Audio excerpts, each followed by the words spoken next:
కట్టడాలతో ప్రభుత్వ నిబంధనల ప్రకారం ఏదైనా పేపర్స్ సార్ ప్రభుత్వ నిబంధనలన్నీ కూడా తొంగలో తొక్కేసి తన ఇష్టారాజ్యంగా వ్యవహరిస్తూ ఈ పక్కనే ఉండేటటువంటి వాగు, ఆ వాగుని దాదాపుగా ఒక 60 అడుగులు కప్పేసి అటుపక్క ఇటుపక్క ఉండేటటువంటి చెట్లు కూడా పరమ పవిత్రంగా పూజించేటటువంటి తిరుమల కొండపైన ప్రతి వృక్షము కూడా ఒక మహర్షిగా భావిస్తాం.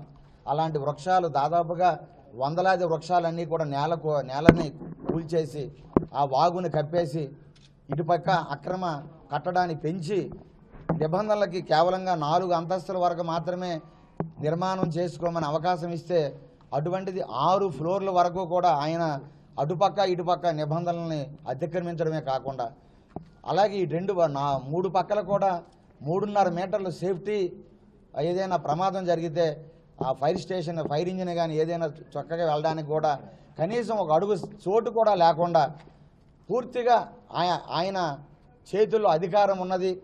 జగన్మోహన్ రెడ్డి గారు అధికారాన్ని అడ్డుపెట్టుకొని ఆయన ఇష్టానుసారంగా వ్యవహరించి చాలా అన్యాయంగా ఈ కట్టడాన్ని చేశారు.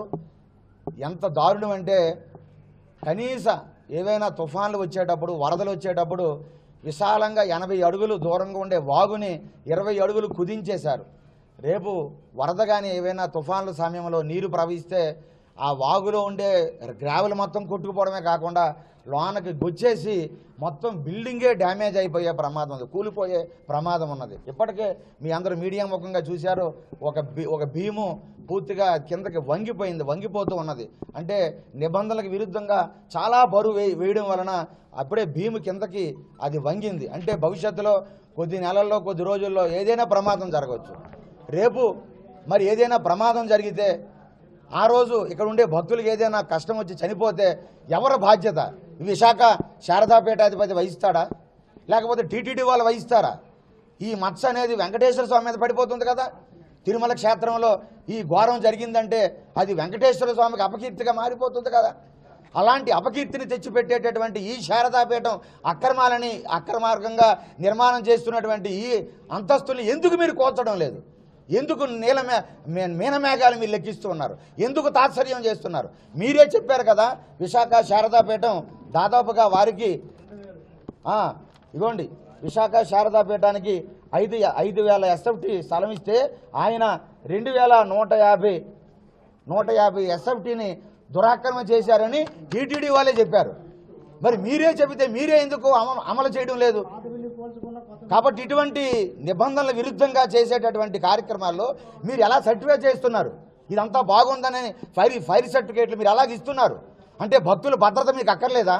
వెంకటేశ్వర స్వామికి సేవకులు కదా మీ అందరూ కూడా. మీరు జీతాలు తీసుకుంది వెంకటేశ్వర స్వామికి, భక్తులకి సేవకే కదా మీరు ఉన్నారు.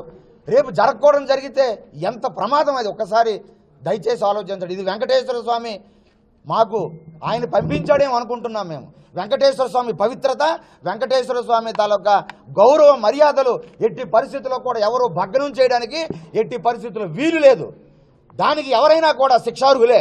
విశాఖ శారదాపీఠం కూడా శిక్షార్హమే. తక్షణమే ఈవో ఎందుకు స్పందించడం లేదు? కొత్తగా ఈవో గారు వచ్చారు, శ్యామలరావు గారు.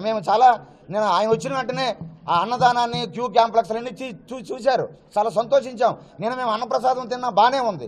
కానీ మీరు ఇన్ని పనులు చేసే మంచి పనులు చేయడానికి సిద్ధంగా ఉన్న మీరు ఈ అక్రమ కట్టాన్ని ఎందుకు మీరు కోల్చడంలే?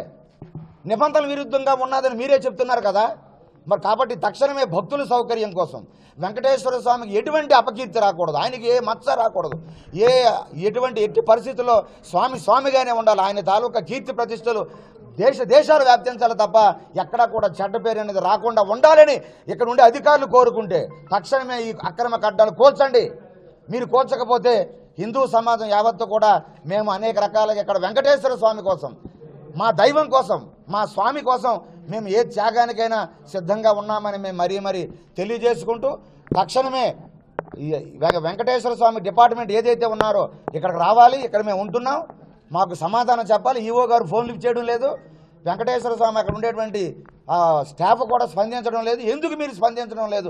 భక్తులు సౌకర్యం కోసం మేము ఇన్ని ఫోన్లు చేసినా మాట్లాడడం లేదు, వస్తామంటున్నారు, తప్పించుకుంటున్నారు. ఇది చాలా అపచారం, ఇది చాలా ఇది విరుద్ధం కూడా. తక్షణమే స్వామికి న్యాయం జరగాలని మేము కోరుతున్నాం. ఈ విశాఖ శారదా పీఠాధిపతి చెప్పుకున్నటువంటి ఏదైతే కోర్టులో ఉన్నదని చెప్తున్నాడో, సరే కోర్టులో ఉన్నదాన్ని పక్కన పెట్టండి, పాత బిల్డింగ్ ఉంది, పాత బిల్డింగ్ కూడా చుట్టూ సేఫ్టీ మెజర్స్ లేవు, నిబంధనలు విరుద్ధంగా ఉన్నాయి. కేవలం 4 అంతస్తులకి అనుమతిస్తే పాత బిల్డింగ్ కూడా ఆయన 6 అంతస్తులు కట్టాడు. ఇది నిబంధన విరుద్ధం కాదా? మరి ఎందుకు ఏం చేస్తున్నారు మీరు? కనీసం అన్నం పెడుతున్నాడు ఎవరికైనా? కనీసం ఎవరికైనా ఒక పూజ చేస్తున్నారా? దేనికి ఇచ్చారండి? పీఠాలు మఠాలు ఒక పూజ చేయమని, యజ్ఞాలు చేయమని, భక్తులకి ఆదరించమని ఇచ్చారు. కనీసం పిడికిడి అన్నం ఎవరికి పెట్టడం లేదు విశాఖ శారదా పీఠం. ఒక సామాన్యమైన భక్తుడికి కూడా రేట్లు గదులు రేట్లు చెప్పి పెళ్లిళ్ళు చేసి డబ్బులు సంపాదించుకుంటున్నారు. వ్యాపార కేంద్రంగా, వ్యాపార పీఠాలుగా పెట్టుకొని నడుపుతున్నారు తప్ప ఒక సామాన్యమైన భక్తుడిని కూడా అగ్ని చేర్చుకునే పరిస్థితి ఇక్కడ లేదు. అలాంటప్పుడు ఎందుకు ఈ చోటు, ఎందుకు ఈ భవనం ఇవ్వాలి? వెంకటేశ్వర స్వామి భక్తులకి సేవ చేయు, వెంకటేశ్వర స్వామిని మాయ చేస్తారు. రేపు ఏదైనా జరిగితే ఆ మచ్చ వెంకటేశ్వర స్వామి మీద పడిపోతుంది. ఇక్కడ ఏమైనా తుఫాన్లు వచ్చి వరదలు వస్తే ఆ గదుల్లోకి నీరు వెళ్ళిపోయి ఎవరైనా చనిపోతే అది ఆ మచ్చ కూడా వెంకటేశ్వర స్వామి భరించాలి. ఇంతగా చేస్తున్న మీకు ఎందుకు క్షమించాలి? ఎందుకు క్షమిస్తున్నారు అధికారులు? కాబట్టి తక్షణమే ఇది కూర్చాలని మేము మరీ డిమాండ్ చేస్తున్నాం. మరి దీనిపైన కూర్చకపోతే ఏదైతే చంద్రబాబు నాయుడు గారు బాగుండాలి, పవన్ కళ్యాణ్ గారు బాగుండాలి, నరేంద్ర మోదీ గారు బాగుండాలి, కూటమి ప్రభుత్వం చక్కగా ఉండాలి, వెంకటేశ్వర స్వామి ఆశీస్సులు అందించాలని మేము కోరుకుంటున్నాం. ఏదైతే చంద్రబాబు నాయుడు గారు వెంకటేశ్వర స్వామి సాక్షిగా నేను ప్రక్షాళన చేస్తున్నాను అన్నారో దాన్ని దయచేసి నిలబెట్టుకొని ఇక్కడ ఉండేటువంటి యంత్రాంగం దయచేసి, పాత ప్రభుత్వం ఉందనుకోకండి, కొత్త ప్రభుత్వం వచ్చింది, అధికారులు స్పందించాలి. పాత ప్రభుత్వం లాగా మేము ఇష్టానుసారం చేస్తామంటే మీ ఆటలు సాగవు చెప్తున్నాం. మేము ముఖ్యమంత్రి గారి దృష్టిలో ఇప్పుడు పెడతాం. ఇక్కడ జరిగే ప్రతి పిన్ టు పిన్ మీద ముఖ్యమంత్రి గారు మేము కలుస్తున్నాం, పవన్ కళ్యాణ్ గారి దృష్టిలో కూడా పెడుతున్నాం, బీజేపీ పెద్దలకు కూడా పెడుతున్నాం. తక్షణమే డిపార్ట్మెంటు మీనమేషాలు లెక్కించకుండా త్వరగా వచ్చి ఈ అక్రమ కడ్డాన్ని తొలగించాలని, ఒకవేళ కోర్టులో ఉంటే పాత కడ్డానైనా తొలగించండి. పాత కడ్డానికి కూడా ఏ నిబంధనలు లేవు, పాత బిల్డింగ్కి కూడా ఏ నామ్స్ కూడా లేవు, అన్నీ కూడా వ్యతిరేకంగా ఉన్నాయి, ఉల్లంఘనలతో ఉన్నాయి. దాన్ని తొలగించండి. ఇక్కడ పీఠం ఉండేటువంటి తొలగించడానికి ఇబ్బంది ఉంది అంటారా? రేపు భక్తులకు ఏ అసౌకర్యం జరిగినా అది మాయన మచ్చగా పడిపోతుంది.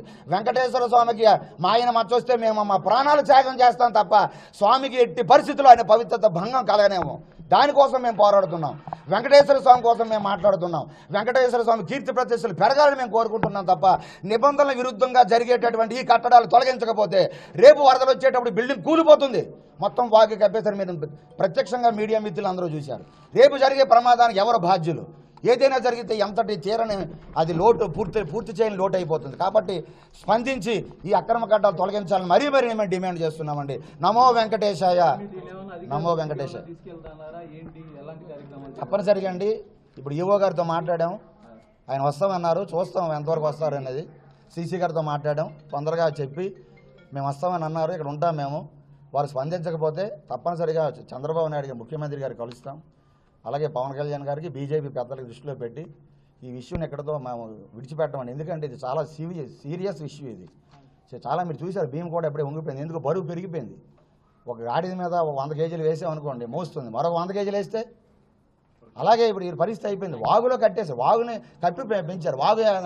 వాగులో ఎప్పుడు ప్రొటెక్షన్ ఉంటుందండి, గ్రావెల్ గట్టిగా ఉంటుంది. నమో వెంకటేశ్వర.